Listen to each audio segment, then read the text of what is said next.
if the game's been weighing on him, because there's a lot of pressure on Bouch this year, right? He had a big season last year. He's in the last year of his bridge, so there's a lot of pressure there for him to perform, and clearly that is weighing on him. Big so time. maybe that break could have been beneficial, but he is the same Evan Bouchard that he was leading up to the break, and that's not ideal. That's not ideal. He just really needs to find the mistakes he's making are so unnecessary. Like the one against the second goal, guy gets his stick on it. I guess it's somewhat excusable in a way in comparison to the first one, but you're going across the blue line and you're doing a drop pass to no one but you should see that because you just skated across that exact spot. It's know where it is, but it's quite alarming, to be honest. I really did think after the great debate that we had that he was take Mo Seider now. I thought about it a little bit more, I'll be honest. You've seen him play, right?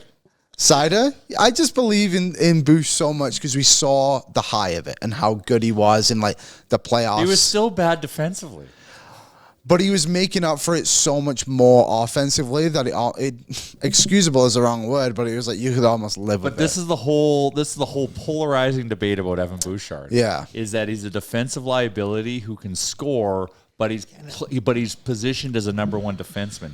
So you're gonna have to pay him as a number one. And that's where it gets really off the rails. You got to compensate with the rest of your lineup too, right? I agree Bouchard's a great player, but he needs to have a defenseman next to him like Ekholm, and eventually Ekholm's going to retire and they have to replace him.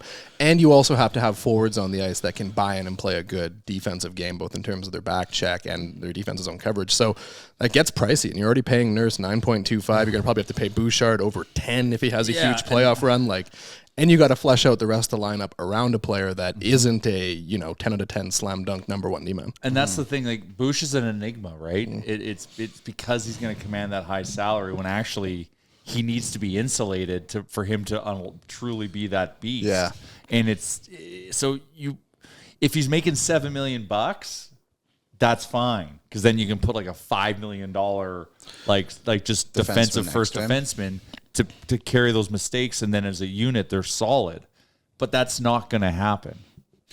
Would you bridge him again? Right to UFA, just like Darnell Nurse. Just do it again. The whole situation over again. If it's, say you can bridge him at 7.5. How about a 1-year deal that takes him to RFA again?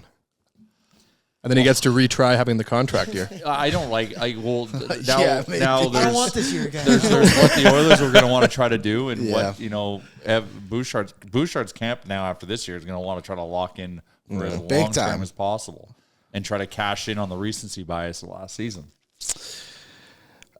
I honestly have no idea what's going to happen with him. It's such an interesting one because he doesn't deserve the 10 million. And now right the Mo Seider trade is off the table. It's Was it Bouchard on the table? it's Bouchard and a first for Mo Seider now.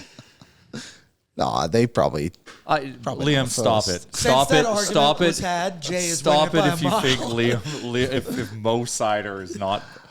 He is a legitimate number one defender. I just don't know if I'd throw in the first. Oh, maybe a second.